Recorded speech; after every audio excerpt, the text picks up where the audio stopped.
আমার বউ অন্য বেড়ার লগে চলে গেল।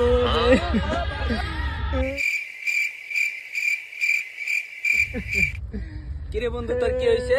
তুই কান্দুস কেন? আরে বন্ধু কইস না, গতকাল রাইতে আমার বউ আর একজন হাতে চলে গেছে। আমার এত শখের একটা বউ ছিল। ঠিকই আছে, হালার গালা কইলাম না অল্প বয়সে বিয়ে করিস না। এমন খেলা দেখো তা কেন প্রীতি বারাইলা রে যাইবা যদি। ওরে বরে আমার দুঃখ কেউ বুঝে না রে।